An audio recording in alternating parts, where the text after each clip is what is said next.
Adventure, fun, and fantasy are waiting on the shelf. A story's so much better with a friend than by yourself.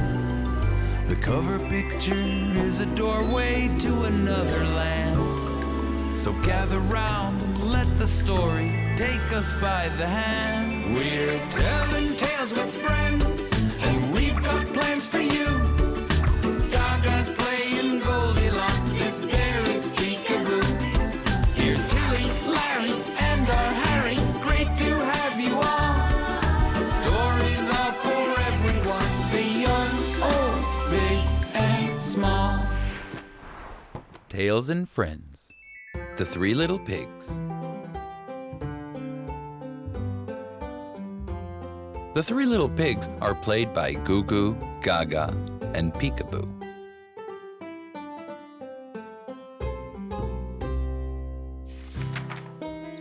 Once upon a time, there were three lazy little pigs who lived on a farm. One day, it rained and it didn't stop raining for a week. But the pigs just watched, too tired to keep the water out of their house, a messy pig pen. When the storm was over, the pig pen was ruined. They had to build a new home, but how? They looked around the farm for something to build a new house with. The horse had some hay, the cow had some wood, and the rooster had some bricks. "Building a new house is such hard work," said one of the pigs. "I'm so tired." "And so are we," the other two joined in. "Let's use hay, it'll be easier." So the pigs got to work, whining and complaining the whole time. "I want to take a nap," said one of the lazy little pigs. "I want to eat," said another. "We're tired," they all cried. But finally, after a long day, the three little pigs had built a house out of hay. "Now we can sleep," they exclaimed. So they went inside and got into bed. But just then, a drop of rain fell through the roof. Then another and another. They looked out of the window and saw a big storm blowing. The thunder crashed and flashed. Inside their straw house, the three little pigs were worried. "What if the roof blows away? What if the walls fall down? What are we gonna do?" the pigs cried. Just then, the storm huffed and it puffed and it blew their house down. In the morning, they had to build a new one. The cow had wood and the rooster had bricks.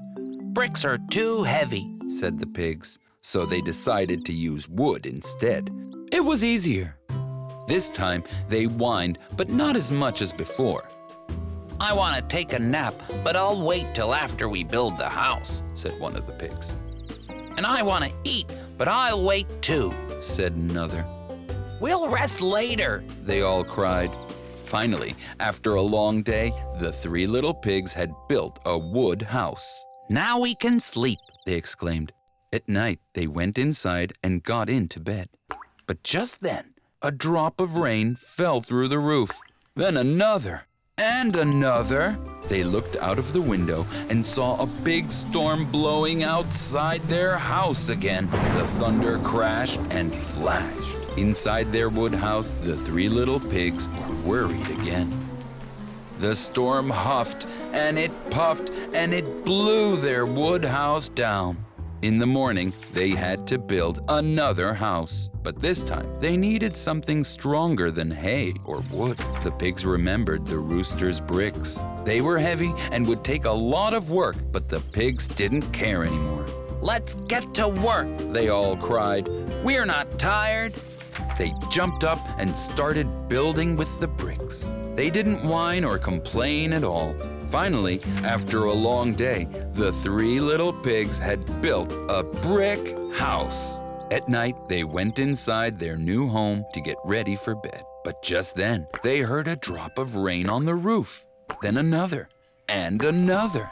They looked out the window and saw another big storm blowing. The thunder crashed and flashed. But inside their brick house, the three little pigs weren't worried.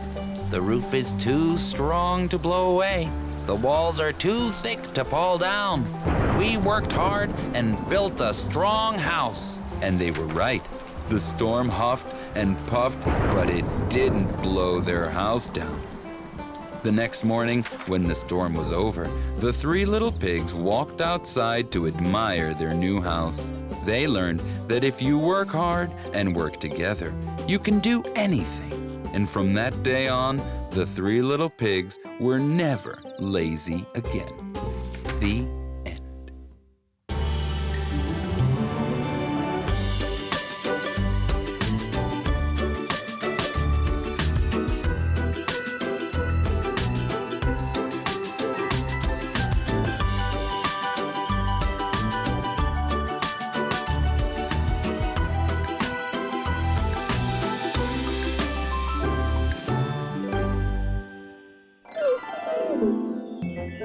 The Frog Prince.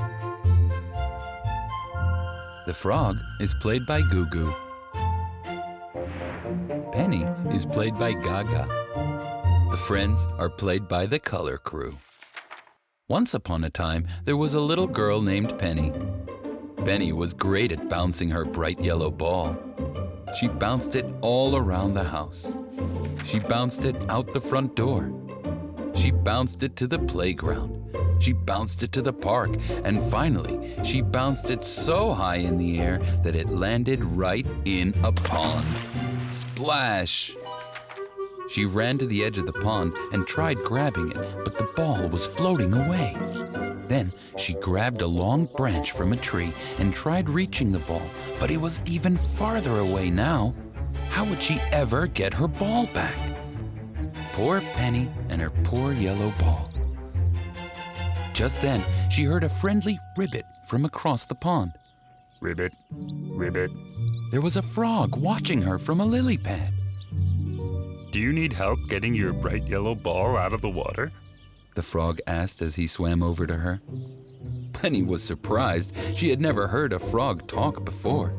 She wanted to ask the frog where it came from and why it could talk, but she only cared about getting her ball back.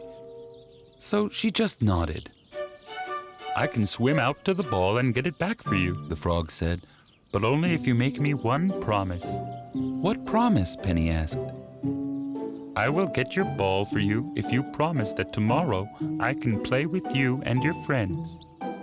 Penny wanted the ball so much she didn't think about what she was promising and agreed at once. The frog swam to the ball and brought it back to Penny's hands. Penny was so happy she grabbed the ball and ran off, bouncing it all the way home. Don't forget your promise, the frog called after her. The next day, Penny was at school with her friends. They were all having a great time bouncing the ball until it rolled away behind the bushes. Penny went over to bring the ball back when she saw the frog standing there looking at her. She was surprised. "What are you doing here?" she whispered, embarrassed, looking back at her friends. The frog gulped. Don't you remember your promise? I came to play with you. Penny remembered her promise, but was afraid that her friends would laugh at her for playing with a frog. So she just said, "Yes, I remember my promise, but not today." The frog looked sad and said, I helped you get your ball out of the pond yesterday, and you promised that I could play with you and your friends today. But now you do not keep your promise. The frog turned around to leave sadly. Penny felt bad about not keeping her promise. She looked at the frog leaving. Then she turned to her friends, then to the frog again, and she knew what she had to do. "Wait, please come and play with me." Penny was afraid that her friends will laugh at her, but she turned to them bravely and said, "This is my friend, the frog. He helped me yesterday, and now he will play with us." Penny couldn't believe it. Her friends wanted to play with the frog. "I thought you would laugh at me for being friends with the frog," Penny told her friends. "Don't be silly," they said. "We wish we had frog friends too." "Well, now you do," Penny said as she picked up her bright yellow ball and bounced it over to the frog. As the frog went to catch it, something amazing happened. In a swirl of sparkles, the little frog turned into a real, live prince. Poof! What happened? Penny asked as she wiped the sparkles from her eyes. The little prince smiled and said, "Thank you so much for keeping your promise, Penny. By doing what you said you would do, you freed me. A long time ago, a mean witch turned me into a frog. She said no one would ever keep a promise to a frog, but you did, and you broke the spell." Hooray! All the children cheered, and from that day on, Penny always kept her promises, and everyone lived happily ever after. The end.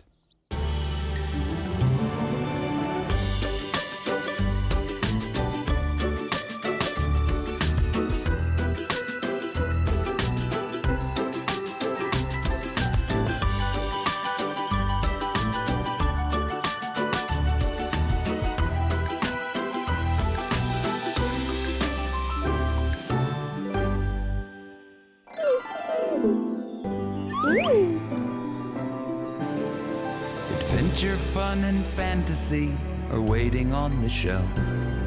A story's so much better with a friend than by yourself. The cover picture is a doorway to another land. So gather round and let the story take us by the hand. We're telling tales with friends, and we've got plans for you. GaaGaa's playing Goldilocks, this bear is peekaboo. Here's Tillie, Larry, and our Harry, great to have you all. Stories are for everyone, the young, old, big, and small. Tales and Friends. Cinderella. Cinderella is played by Giggs. The fairy is played by GaaGaa. Sir Winston Ruffles is played by Harry the Bunny. Cinderella was a very special little girl. She had no family, and her only friends were the animals in the woods. All the birds, mice, and squirrels just loved Cinderella, and she loved them right back. One day, a little birdie whispered something in her ear. "There's going to be a grand ball in the palace this evening," said the birdie. "Sir Winston Ruffles, the most famous singer in all the land, will be performing right when the clock strikes midnight, and we are all invited."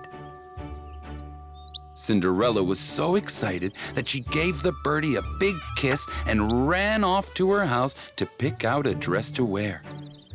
But when she opened her closet, all she saw were old clothes. Maybe she could buy something new, she thought. But when she opened her purse, she found no money. What was she to do? She fell to the floor and started to cry. Just then, a fairy appeared and asked why such a sweet girl was so upset. Cinderella cried, "I can't go to the grand ball tonight because I don't have anything nice to wear, and I won't be able to meet Sir Winston Ruffles, the most famous singer in all the land." The fairy fluttered down and said, "That is sad. What will you do?" But Cinderella had an idea. "Could you cast a magic spell to make me a shiny new dress?" The fairy wiped the tears from Cinderella's cheeks. "My dearest Cinderella, magic will happen only if you help yourself first," the fairy said as she flew out the window. Cinderella decided that's exactly what she would do. She rolled up her sleeves and got to work making her own dress. Cinderella took old clothes from her closet, cut them up, and began sewing them back together to make something new and beautiful. But the clock was ticking faster and faster. "I'm running out of time. I might not make it to Sir Winston Ruffles' performance." So she started cutting and sewing as fast as she could. As Cinderella worked, her animal friends came to the windowsill.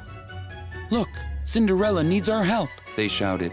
So the birdies, the mice, and the squirrels all jumped into action and started to help. Now everyone was cutting and sewing as fast as they could. When they were done, Cinderella stepped in front of the mirror to reveal a shiny new dress. She was so happy and thankful, but then she looked at the clock. Oh no, it's almost midnight. I won't make it in time to see Sir Winston Ruffles.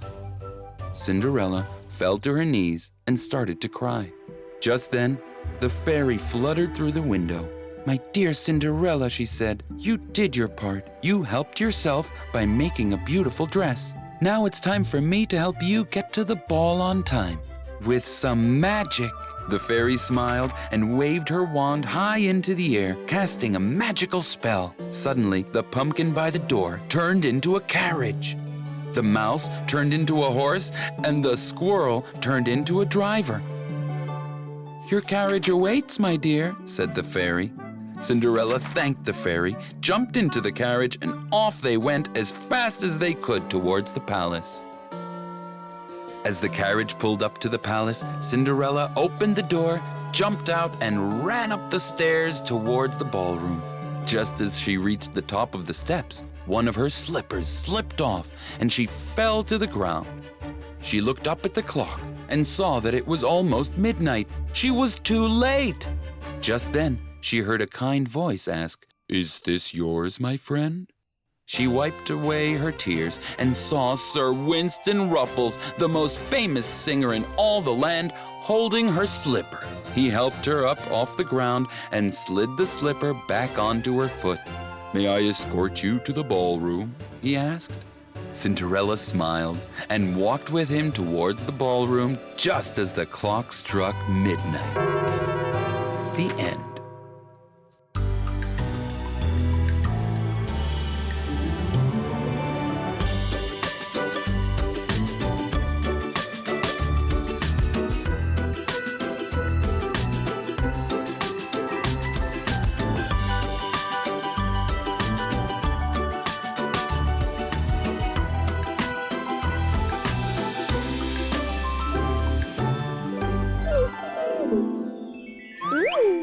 Little Red Riding Hood.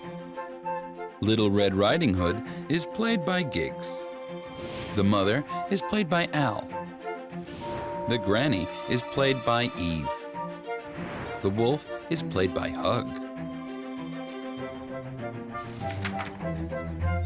Once upon a time, there was a little girl who lived in the woods. She loved to explore the woods wearing her big red hood, so everyone called her Little Red Riding Hood, or Red for short. One day, she wanted to visit her granny on the other side of the woods. Her mother helped her pack a picnic basket full of delicious food to bring along. Once everything was packed, her mother gave her a kiss and said, "Don't let the food get cold. Go straight to Granny's house." "I will," said Red as she kissed her mom and skipped off into the forest.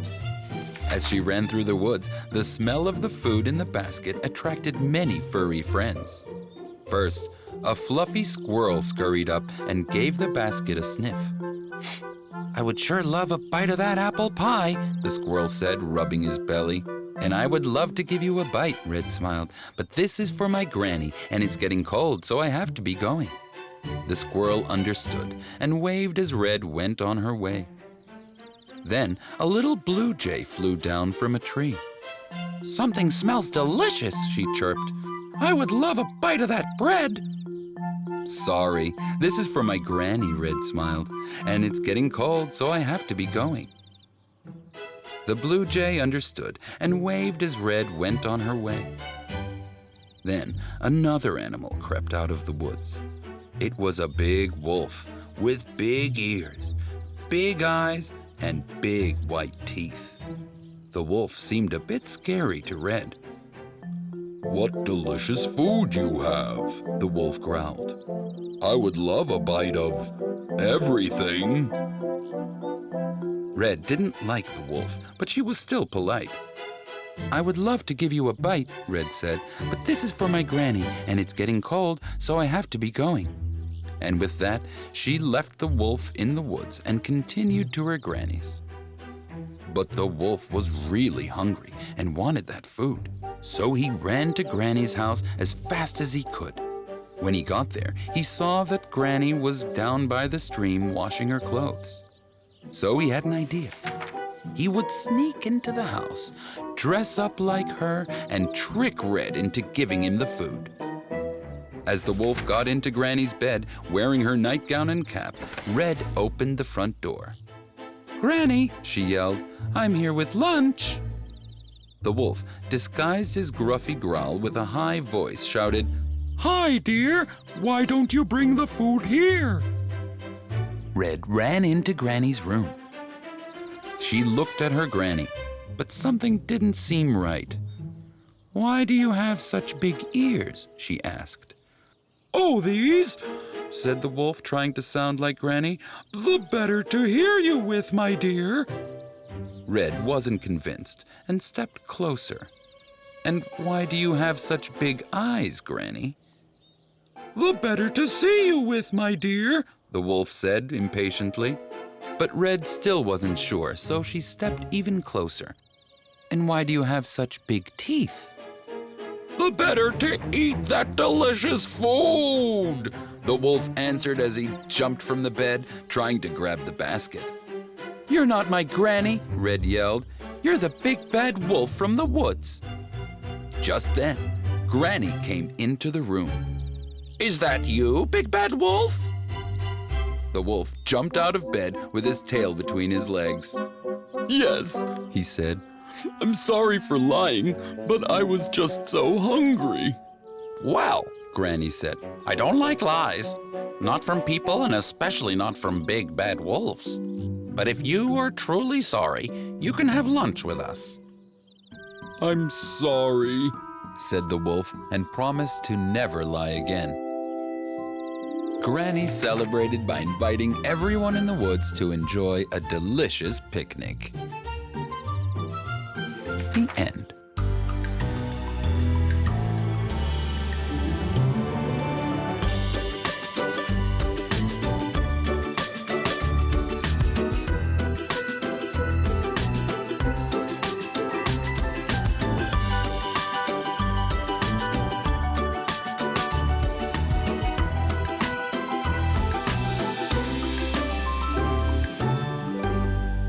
First, it was awesome. Now it's truly amazing. First app gets you instant access to the beloved BabyFirst TV channel, now with an upgraded experience. Wherever you go and anytime you want, offering a wide range of original videos, games, songs, books, and more, making for hours of educational, high-quality entertainment accessible from any device with our all-inclusive subscription. Search the app stores for BF100 to download First today and unlock a world of educational fun for your child. Adventure, fun, and fantasy are waiting on the shelf. A story's so much better with a friend than by yourself. The cover picture is a doorway to another land. So gather round and let the story take us by the hand. We're telling tales with friends, and we've got plans for you. GaaGaa's playing Goldilocks, this berry's peekaboo. Here's Tillie, Larry, and our Harry. Great to have you all. Stories are for everyone, the young, old, big, and small. Tales and Friends. Tom Thumb. Tom is played by GooGoo. Mom is played by Giggs. The boys are played by Hugg. Once upon a time, there was a boy named Tom. Tom loved to play basketball with his friends, but there was a problem. His friends wouldn't let him play. You see, Tom was very small. He was smaller than all his friends, and they didn't think he could play basketball because he was so different. Every day after school, all the boys would go to the park and play basketball. Tom would go too, hoping that this would be the day he'd get to play. But every day, the boys told him that he was too small. So Tom would just sit and watch. Tom was very sad. He actually liked being small, but it made him different. He wanted to be big like the other boys. Every night, he made a wish he could be big. But every morning, he woke up and saw that he was still small. "Why do I have to be different from the other boys?" Tom asked his mommy. "Being different isn't a bad thing," said his mommy.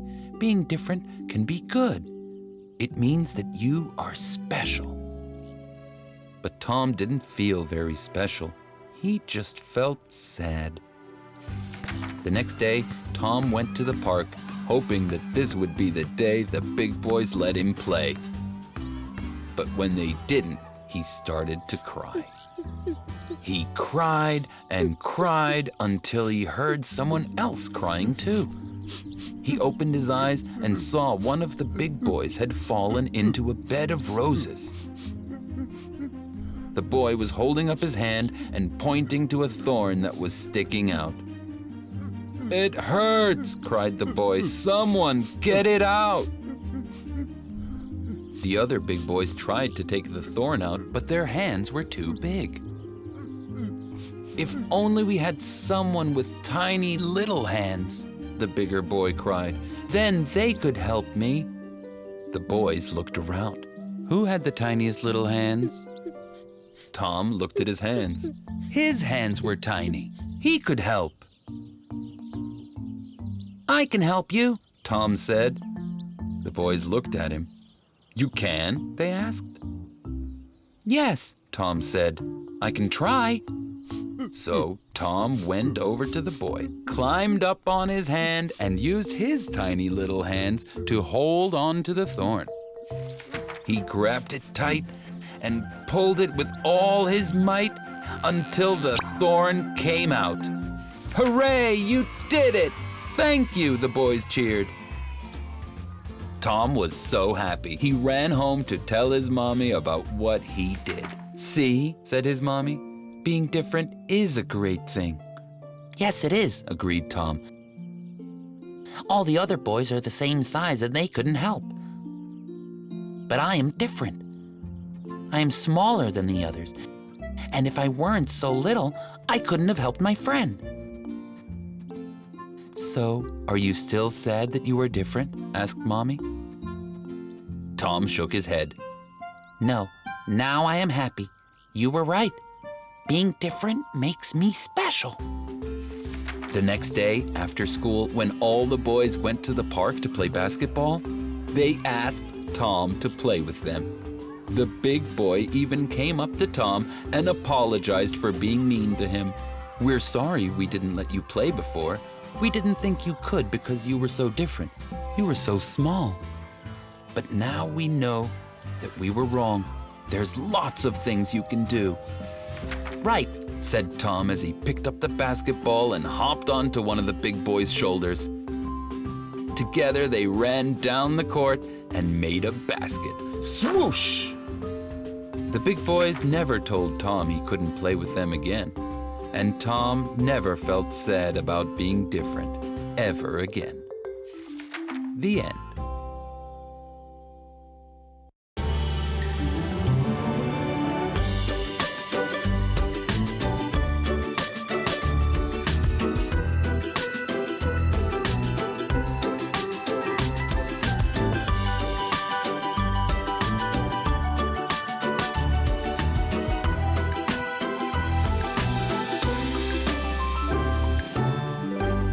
BabyFirst!